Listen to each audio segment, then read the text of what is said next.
Hello, my bookish friends. Welcome or welcome back. I'm Elizabeth. This is Reading Wryly, and this is going to be a new release thriller reading vlog.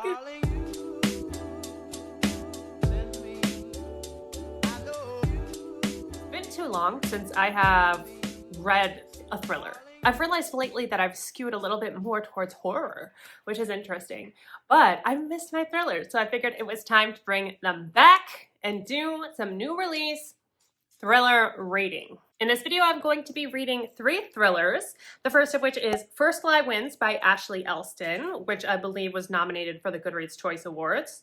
The second of which is The Lake of Lost Girls by Katherine Green, which just came out November 5th. Also, we have Alice Feeney's Beautiful Ugly, which I actually have an advanced listener's copy of from Macmillan Audio, so thank you so much. That is not released until mid-January.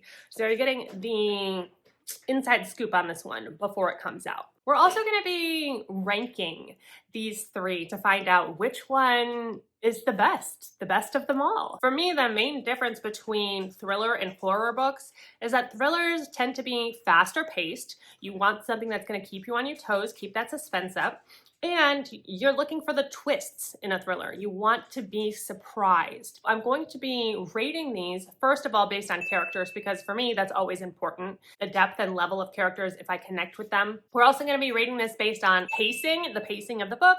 How invested was I in the story? Did it take me a long time to read it? Did I want to pick it back up when I put it down? And then lastly, we're going to be rating this based on the twists.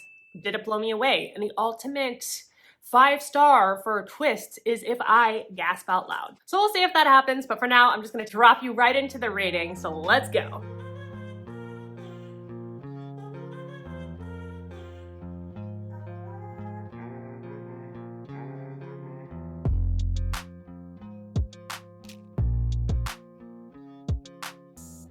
It looks like I'm about like 40% into it now.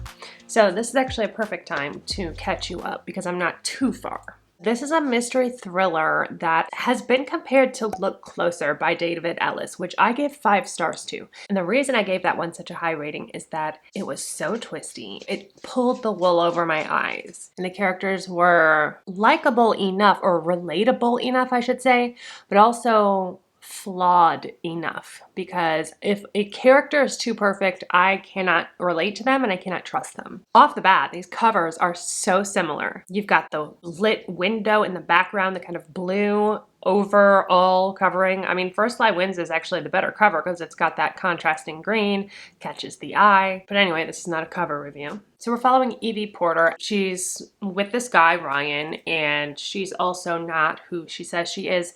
She's some kind of a con woman, and she works for this other man, Mr. Smith, and this guy, Ryan, that she's with is her mark. Evie Porter is not actually her real name. She's been doing this for a while, and we don't know who the big bad is. Like, who's her boss? Are they like government agents? Are they their own like con man group? But the issue is that this job is different from all of the rest because Evie has learned some things about her mark, and she is actually starting to fall for him. But there's a big problem because she just got introduced to somebody who's friends with him. They are not who they say they are. And the reason that she knows that is because they are using her true identity. I was for a minute feeling like, oh, I'm not going to get hooked. I'm not going to get into it.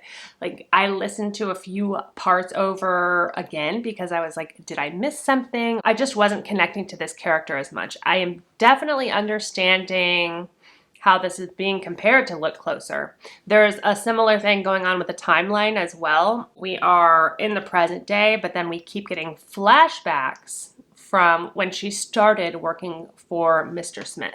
So it starts the farthest away at 10 years ago, and then 8 years, and then so on and so forth until we get to the present timeline. We're learning what happened in her past that has put her on such thin ice with her boss right now because he is playing some games with her as well.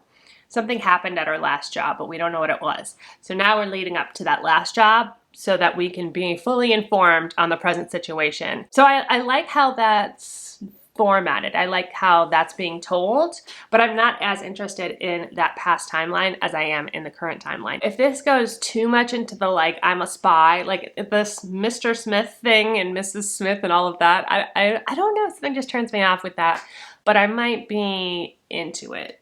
I really like this plot line that she and Ryan might just be perfect for each other because they're both conning each other. You know what I mean? Like, she's definitely conning him, but is he conning her too? Are they the perfect match? And if they are, what is she willing to sacrifice? She's gonna blow up her life for this guy.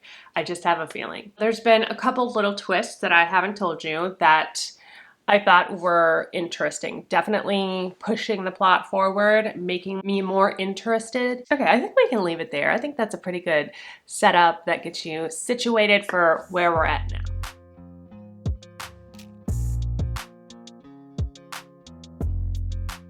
It's actually been a really nice mental health day, though not as productive as I usually like to be on my day off. I slept until like 10:30 today, and then I watched the newest episode of Shrinking on Apple TV, which is a show that I'm obsessed with right now, and had a good cry. I think I needed a good cry with everything that's been going on politically in the States and everything. I've just been feeling very tightly wound and finding it really hard to focus and get stuff done. And then I realized I hadn't taken my Magic Mind today, so I did go ahead and take that a couple of hours ago. Okay, now I can be calm.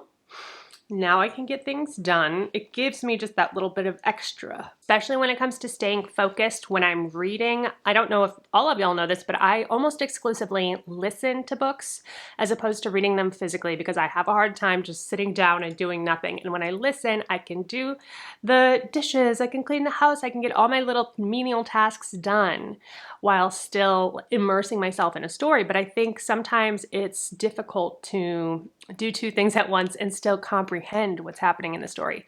And I really think that Magic Mind helps me with that. It helps me slow down that extra chatter so that I can focus. Because it covers so many different areas of health, immunity, mental health, clarity, focus, it made me wonder about how other people use this as well.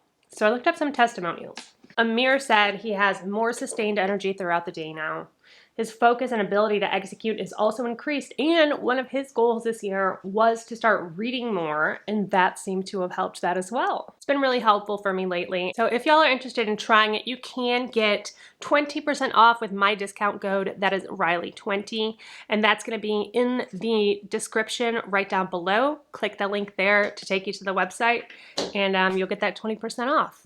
Okay, let's talk about First Lie Wins.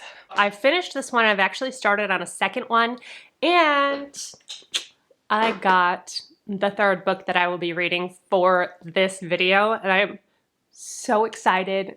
It is an ALC, which is an advanced listener's copy, and this book won't come out until January, and it's one of my most anticipated. So I'm very excited to give y'all the heads up, the first scoop. Concerning First Lie Wins by Ashley Elston, I am deciding to give this 3.5 stars. And I'll tell you why. I think it is really well done. And I think the twists are good. I understand why this was so popular at the beginning of the year. There are just some things about it that didn't work quite as well for me personally. But generally, I think this is really good. I understand why it's being compared to Look Closer by David Ellis. It's very smart. It's smartly written. It's utilizing the storytelling as well as writing techniques in order to pull off those twists. I thought I had an idea of where this was going at about 40%, but I was wrong. So I'm pleasantly surprised that I was wrong about that. I was looking at the reviews and trying to figure out, what type of person to recommend this to. And I think the people who are going to love this the most are kind of not beginner thrillers. I hate that phrase, beginner thriller, because it's like, oh, it makes it seem like it's like a hierarchy and you're like down here. No, but there is a certain point where when, like myself, you've read so many thrillers that it's not as exciting when you see these same tropes and themes and twists happening over and over again. Eventually, you just start seeing the formula and everything else kind of falls away, so it doesn't have the same impact on you. But if you haven't read a million thrillers, then I really think you're gonna love this because you won't see that coming. And that again, that's not to say that she doesn't do a good job, making the twists twisty and the reveals revealing. She does. But the characters aren't as deep as I would like, as I typically currently like in my stories. And I think maybe that's the reason why some people aren't connecting with this. Nina from Ninja's Books rated it 5 stars. She said, "This is what I call an intense psychological thriller. I love how different it was from the typical plot of unfaithful couples, psychopaths hiding in plain sight, and buried family secrets." I thought that was a really good point because that is kind of a normal realm for thrillers, and this one was a little different, but at the same time I don't know that this story knows exactly what it is. Rachel gave it 2 stars. She said, "Here I am again on Outlier Island." She came out of this thinking, what did I just read? Was this a secret agent / undercover spy novel? Was this a woman running from her past? Was this about falling in love while finding yourself? I definitely see what she means about the book maybe not knowing what it was trying to do, because I was trying to figure that out too. The thing that I liked the most though was how our main character thought and how through her perspective we see how she's manipulating every situation. That part was fun for me because I don't think like that, but she does, and it's part of the job. She's a con woman or a spy or whatever she is. So she has to be on her toes. She has to be 2 steps ahead. And I liked that. It was fun. In one scene, she let something slip on accident. She didn't want whoever she was talking to remember that moment. So she decides to just cause a scene and act ludicrous so that that's what sticks out in their memory, so that she is protecting herself in that way by making a fool of herself. But it's just thoughts like that, okay, now they're going to think about this. If that comes back up in conversation, she's thinking 2, 3, 4 steps down the road to make sure she's got herself covered. And it's that kind of meticulous, methodical thinking is the most attractive thing in this story. I think that's what people are catching on to. That's what is digging its claws into people and getting them hooked on this, because it's very compelling. It's very compelling. And she pulls off a lot of pretty good twists. It's just very smart. You cannot be unintelligent and write this story because she really had to think of everything. There are a lot of characters. There's a lot of misguiding. And so you have to pay attention. Let's get to my kind of individual ratings. For characters in this one, I think that is the weakest point for this story. I'm going to give that 3 stars. Not terrible, but not, like I said, at the level that I'm used to reading from. And maybe that's because I've been reading more horror. No, I don't think so. The genre shouldn't matter. The genre shouldn't matter. They felt a little bit two-dimensional and a little bit too, what's this word? Polished, I guess? Just a little too polished. I don't think like that, so it's hard for me to believe that. The pacing for this overall was pretty great. I got through it relatively quickly. Once I did get kind of sucked into it, I was in it and I wanted to continue picking it up. I liked that it was split up between the present chapters and the past chapters so that we get to see all of the inner workings along the way. Because the chapters were relatively short, it kept it right on track. I'm gonna give it 4 stars for pacing. And lastly, for twists, I do think she pulled off some really nice twists in this story, but at the same time, I didn't have my jaw drop on the floor. And I don't know why that's the bar. That may be one of those things that just won't happen for me anymore because I've read too many. So maybe I'm being a little bit harsh on it, but I am gonna give it 4 stars as well for the twists. So our overall rating for this is actually 3.6 stars based on that exact criteria. So my 3.5 star rating is right on. And let's move on to the next one because I need to update you so I can keep reading it.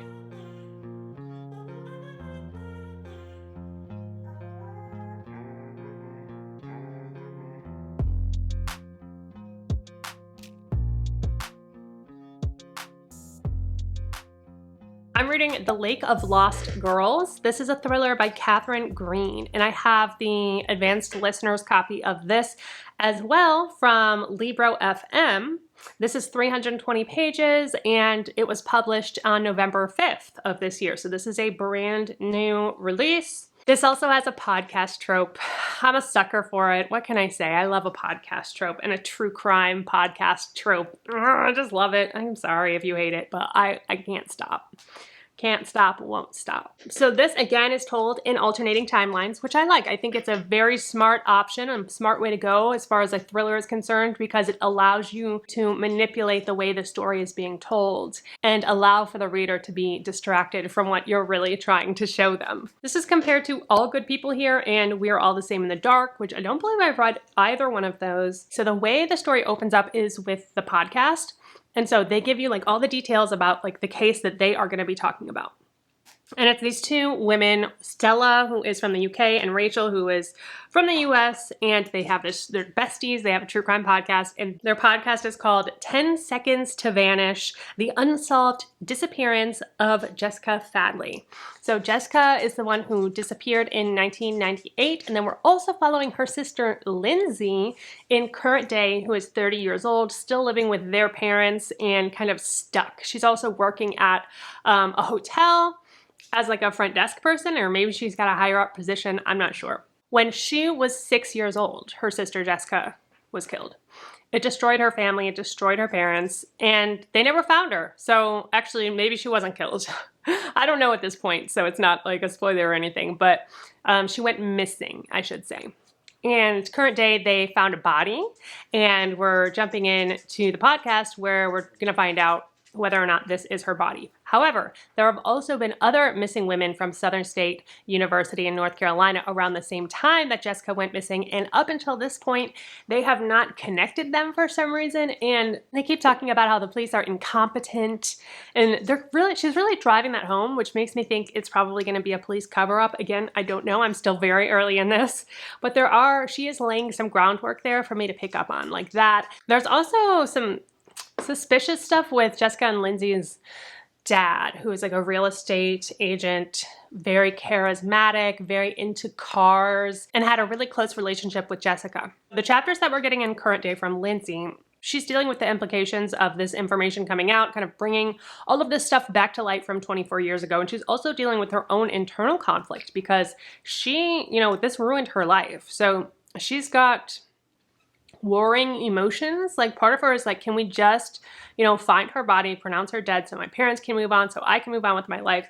Like it wasn't just that this tragedy hit her, it was that it changed her life forever. At 6 years old, she ceased to have a childhood because she had to live in that trauma of her sister disappearing. Anyway, she meets this guy, Ryan, who is a journalist coming to town, and he's trying to get her to talk to him.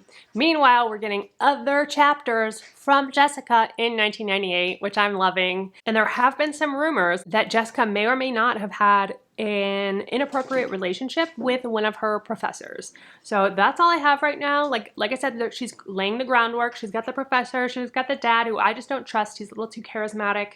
She's got the police that are incompetent, but probably covering some stuff up. So I'm very excited to see where this goes. I'm loving the podcast aspect of it. Can't wait. So I'll check back in with you guys when I have more to talk to you about. Hi, friends. You don't remember this, but you and I had a conversation yesterday, a whole conversation in which I recorded myself talking with no audio. So you missed a little bit of an update on the Lake of Lost Girls, but I have finished it now, so I'm going to cut right to the chase. I absolutely loved this. It pulled one over on me hardcore. Now, I didn't gasp out loud, which is my matrix for 5-star twist, but boy, did they use my expectations against me. Another thing I realized that this is a duo author. Catherine Green is the pen name of best-selling authors A. Meredith Walters and Claire C. Wryly. And this is their second book together. This was their first book, which now I have to read, clearly. They used my own expectations against me, like I said, and that is the way to pull off a really good, twisty thriller. I really thought I had it figured out, and I did halfway. I had it halfway figured out, and that was the thing. That was what they used against me, because I figured we were going to go the rest of the way, but no, it went all the way back around to the other direction. The things that they put in here to misdirect, I just latched onto. I didn't realize, and I love that. I love when that can happen, is that I don't know that I'm being misguided or led astray purposefully for that overall effect in the end. Oh my gosh. it got me good, especially the very end. It was so satisfying. Again, I love the podcast element because we're getting this from Lindsay's perspective. Lindsay's the younger sister, and the podcast has brought the attention to this case, and now her privacy is being invaded. So there's a lot of commentary in there about the invasion of privacy. There's also commentary in here or themes of twisted familial bonds. Very interesting, very interesting. Everything came together perfectly and made sense. I knew where she was laying down those hooks. I just didn't know how they were going to come into play. And they absolutely came back around in the end and left me thinking a lot. And I really wish this would be a good one for a book club, because this is one that I would like to discuss about the details and the spoilers, because there's just a lot going on here.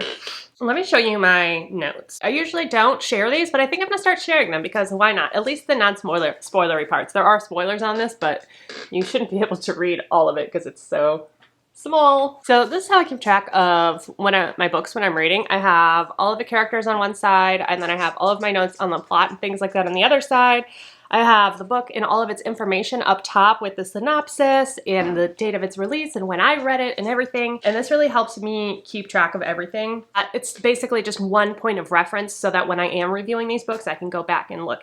And if I need to know what date it was released, how many pages it has, how I listened to it, all of that, I can keep track on this little sheet. In the description, this is compared to I Have Some Questions For You by Rebecca McKay. I have read that one and enjoyed that one, and I think it is an apt comparison.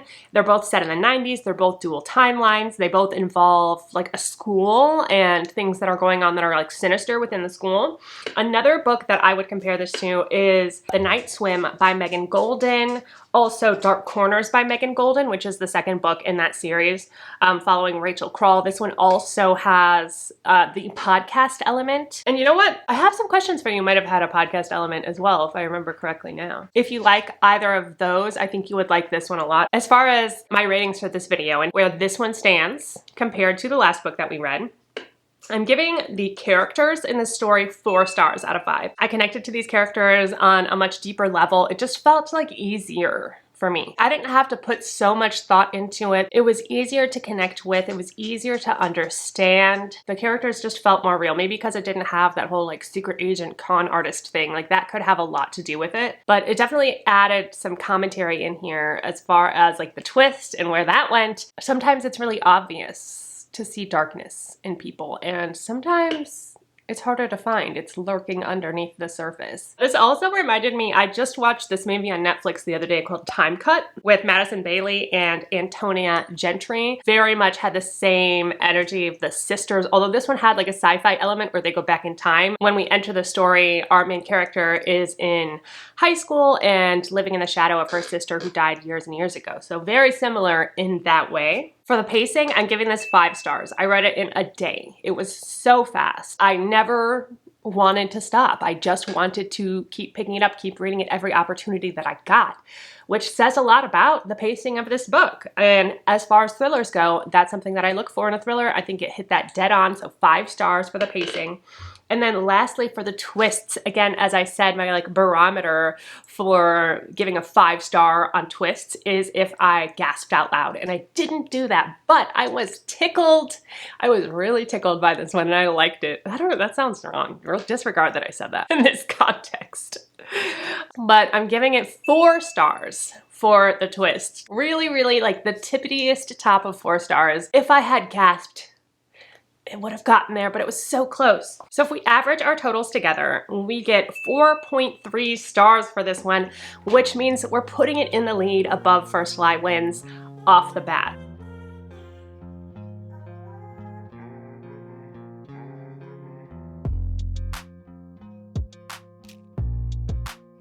Now we get to talk about Beautiful Ugly, Alice Feeney's new book, which I cannot wait. I'm like 3 chapters in right now, so I'm like right with y'all. I really don't know much that's going on.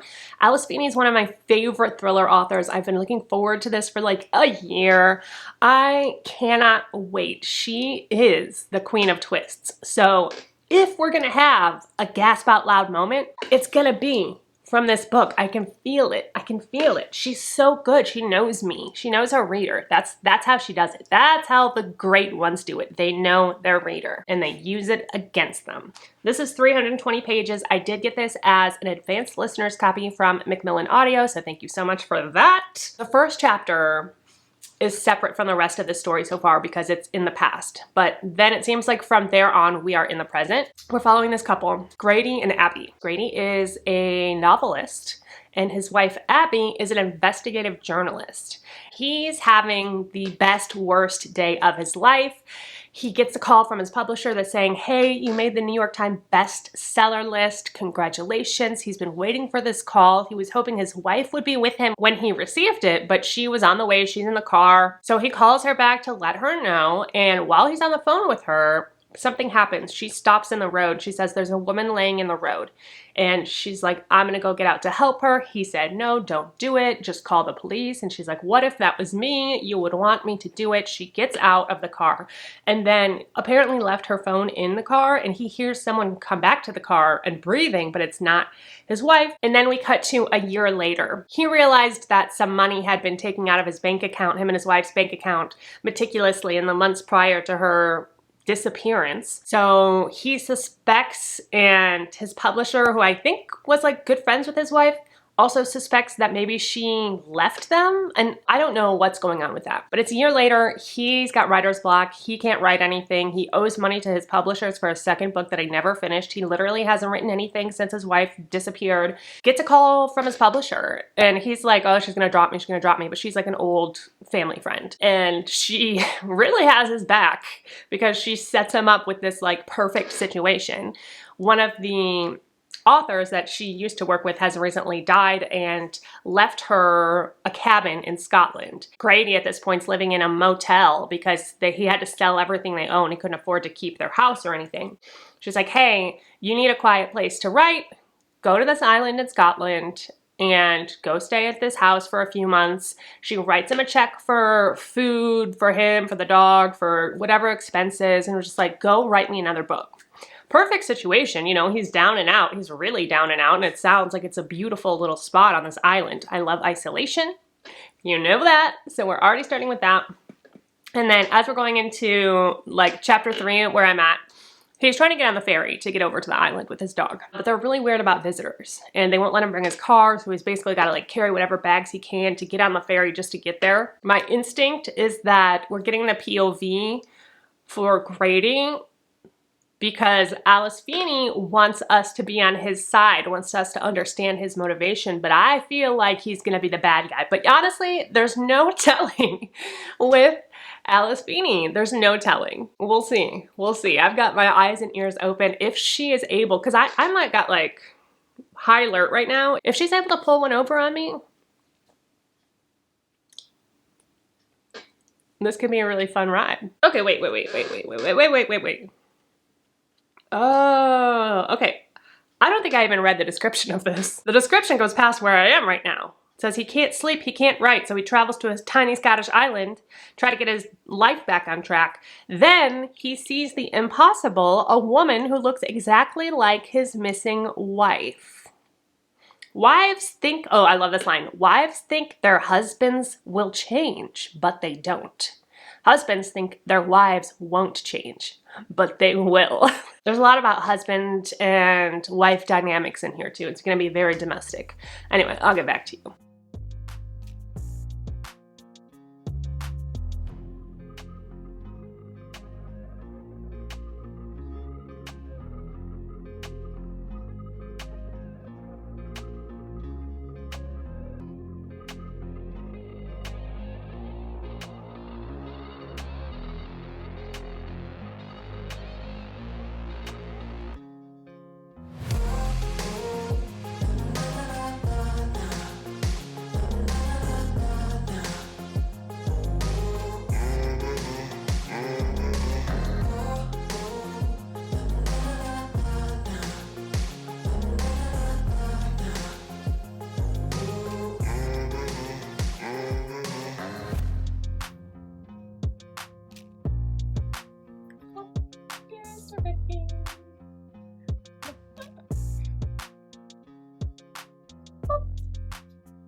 There's the Dipper. Hi. Come.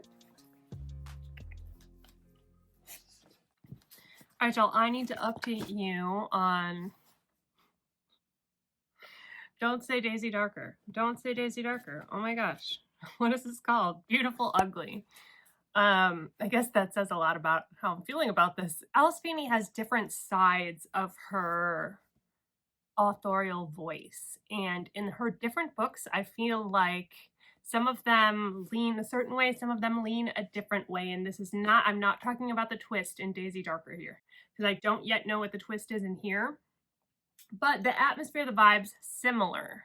Not as cozy though, but I do think if you're a fan of that side of Alice Feeney's writing, then you are going to be a fan of this one as well. But I also feel like this one kind of blends a lot of her different writing styles together, because it's not flowery and it's not cozy, but it does have that isolation and it's got that atmosphere that she's so good at. But this one's feeling slower. It's feeling, the pace is feeling slower. I'm 85% in right now. I guess I should tell you that. I'm 85% in, and I've been taking so many notes that I've had to actually create a second page to take notes for this book, which I've never had to do, because I don't want to miss a thing. I don't want to miss a twist. And so far there have been some good twists.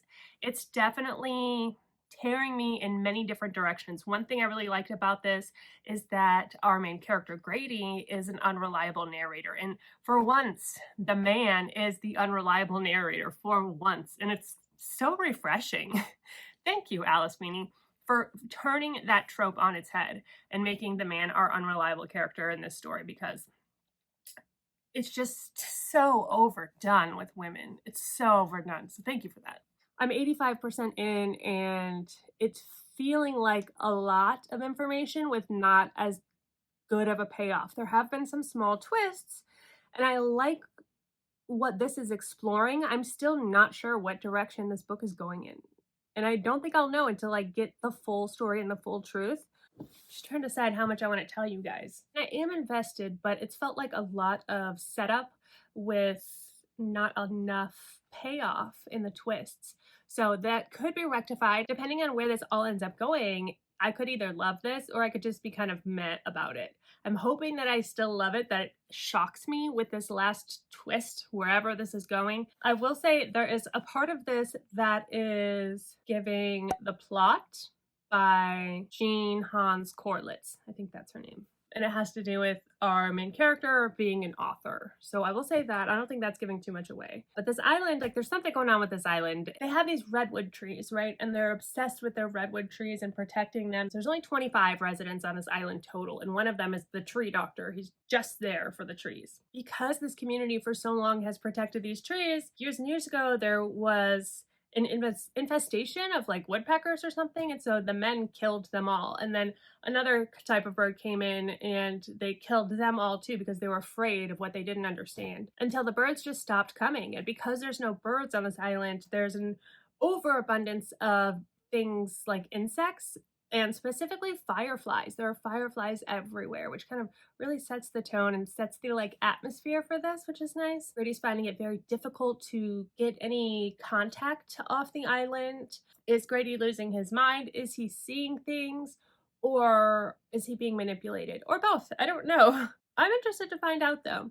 Though I will say, as of now, I don't feel like I'm as excited as I thought I would feel at this point in the story, so that's kind of unfortunate, but I am excited to see where this twist goes, so I will catch you up as soon as I know more. Hello friends, I need to touch base with you on Beautiful Ugly by Alice Feeney, because I finished it yesterday, but I did not tell you all what I thought, and I do have some thoughts. I'm a little scared. I feel kind of bad because I didn't love this one as much as I wanted to love this. And maybe part of that was because I was so excited about it going into it. I don't know. The main twist, the biggest twist in this story, is actually a twist that Alice Feeney has done in one of her other books as well. I won't say which one. I guess I still didn't see it coming, but it was just kind of like, oh, that's the twist. Like, oh, that's it. I don't know. It felt like this book to me was trying to do way too many things at one time. And it almost felt like a mishmash of every Alice Feeney book. I will say this had more of a feminist twist than I think any of Alice Feeney's other books had. There were also some little parts here and there that I really liked. Every night when Grady and Abby go to sleep, they say, "I hope you die in your sleep." And that's their way of saying, "I love you," because dying in your sleep is the best way to die. So that's kind of a theme that takes us throughout the story as well. I didn't connect to the characters as much. I think this is going to be 3 out of 5 stars for characters. Alice Feeney fell into a trap. She was trying to set up so many possible outcomes that she didn't focus as much on the character development. And so a lot of things are being withheld from us specifically so that we don't know this about that or that about this. The problem with being so well known for your twists, and I think Wryly Sager has fallen into this trap as well, is that people just expect it every time. More and more twisty, more and more twisty. And there's like a perfect way to do it where you're not sacrificing other things. And I think once you get pushed up against the wall so many times saying, "Bring me more, give me more," and you only have a year to do it, and keep pushing them out, and eventually it's just not gonna click. It's just not gonna hit like it used to. And unfortunately, I think this is the case here. So moving on to the pacing, this was a little more slower paced than I expected this to be. I thought the second book, The Lake of Lost Girls, was much more fast paced, but let's see, The Lake of Lost Girls was 320 pages, and Alice Feeney is exactly the same page count, 320 pages. Interesting, because this one definitely felt slower than that one. So I am going to give this 3 stars as well out of 5 for pacing. And then for twists, unfortunately, I think I'm also going to have to give it 3 out of 5 stars because it didn't blow me away like I wanted it to. Is it well written? Yes, of course it is. It's Alice Feeney. I don't know, I just think some things hit right and some things don't, and for me, this one just didn't hit right. I would still recommend it, but I am a little bit disappointed after my excitement about it. Obviously, I love the setting in isolation. I liked that like feminist twist at the end. The end is kind of gritty too. I mean, not really, not in the way that it's described, but what actually happens is pretty hardcore. And the audiobook for this one, again, the narration was amazing. I love this male narrator, Richard Armitage. I don't know what else he might narrate some of Matt Haig's books, because for some reason I associate his voice with Matt Haig, but he's really good at it. Although one thing I would say that I didn't like about this audio production was that there were too many sound effects. There is a difference. I'm coming to understand like the nuances of audio listening since I've been doing it for so long now. There are certain things that you can put in audio that add to the story, that add to the ambiance and to the sound and the tone. Like music, just soft music, ambiance. Really, ambiance is all you need to set the tone. But when these people come in with these audiobooks and start putting like birds chirping to let me know you're outside, fine. Let it chirp once, and then I know you're outside. Don't keep doing it. Specifically sound effects that are playing that continue on. And at that point, it's a distraction. At that point, it's just another thing that's taking my mind away from what this person is saying. And when I'm listening to the words, it's going in my ear and the picture is coming out in my head. And when you have those birds chirping and those sound effects in the backgrounds that just keep going on, it's a deterrent, it's distracting, and it's no longer helping the audio. There's my little soapbox for audiobooks, I guess. When I'm picturing it in my brain, I'm not picturing birds chirping. Overall, this one, I am giving it a 3-star rating, which is the lowest I've rated an Alice Feeney book. There's one other book of hers that I gave a 3-star. That said, if you're more of a reader for the twists and turns and less of a reader for the characters, then I think you would enjoy this one more than I did. I need to have that depth of character there in order to connect. And so the twists felt cheap to me. I hate to say it, not the way I wanted to end this video, but I will come away from this video really highly recommending The Lake of Lost Girls because that book I had so much fun with and it sucked me in. And it looks like overall that one is in fact the winner. It has the highest average rating at 4.3 stars. I am giving it 4.5. I will round up on Goodreads to 5 stars. I always round up on Goodreads if I give it a half star because I don't want to be a dick. I'm really glad I got to read some more thrillers because I needed that quickening of pace in my reading. I needed that feeling of getting addicted to the book again. And Thrillers are fun for that. If you liked this video, give me a thumbs up on the video and hit subscribe. Hit that little bell on the side if you want to see my videos in the future. I do some recommendation videos, vlogs, as well as anticipated release videos. So one of those for 2025, the first 3 months, January, February, March, will be coming out in December. I'll also be coming out with more book club information shortly for January, February, and March of 2025. So keep your eyes open for that. I guess that's it. Thank y'all for hanging out with me. Don't forget, life is short. Oh my gosh, I don't have a drink. You know what? I do. I have Magic Mind, and I didn't take it today, so here we go. Life is short, so read Wryly. Cheers. If you want 20% off, use my code at Magic Mind, and goodbye.